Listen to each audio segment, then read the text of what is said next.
Marcel Danesi is like the smiling face with the sunglasses emoji. He's chill. I send text messages, and I had a rock and roll band, don't get me wrong. Danesi teaches semiotics at the University of Toronto, so naturally he was once in a band called the Semiotones.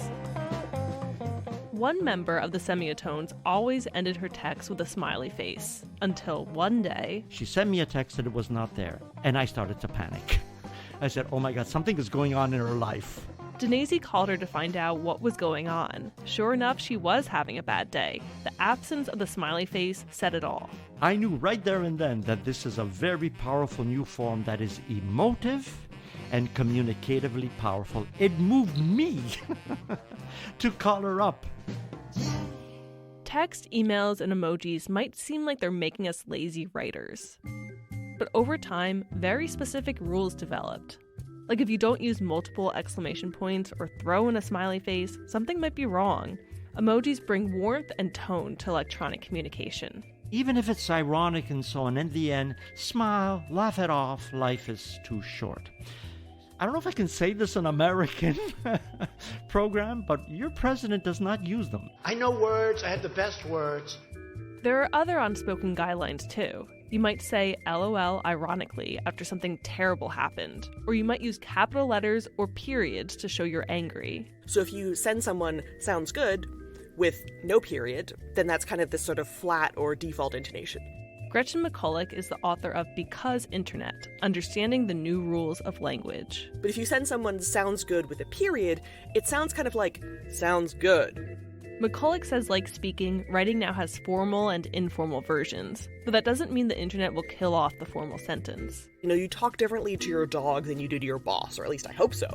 And that doesn't mean that informality is a bad thing. Emojis bring facial expressions to a faceless online world, but they can't replace words. Let's play Emojinius. It's difficult to understand emoji sequences. There's even a show called Emojinius where contestants try. Welcome to Emojinius, the show where solving emoji messages will earn one team a shot at $10,000. In this segment, contestants must identify the band expressed through emojis.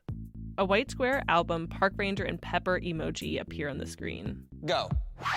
Blank, white, Army record. soldier, Red Hot Chili Peppers. No, that's not it. The answer was the White Album and Sgt. Pepper. Next, there's an image of 4 Beatle emojis. Spider-Man. Oh my gosh! The Beatles. That was the correct answer. And emojis aren't so great for expressing complex ideas. A group of people even tried writing Moby Dick entirely in emojis, but it's impossible to read without the text. Just a sample. Telephone, man with mustache, sailboat, whale, okay sign. That means call me Ishmael. 5, X, nostril, chart increasing with yen, question mark, muscle, sunflower. And that means it is a way I have of driving off the spleen and regulating the circulation. But then again, Herman Melville made up a lot of words when he wrote Moby Dick. Some scholars say that's because the English vocabulary was too limiting for what he wanted to say. Imagine then what Melville himself could have done with emojis. Why are you wearing that long face? Are you not game for Moby Dick? For Philosophy Talk, I'm Holly J. McDede.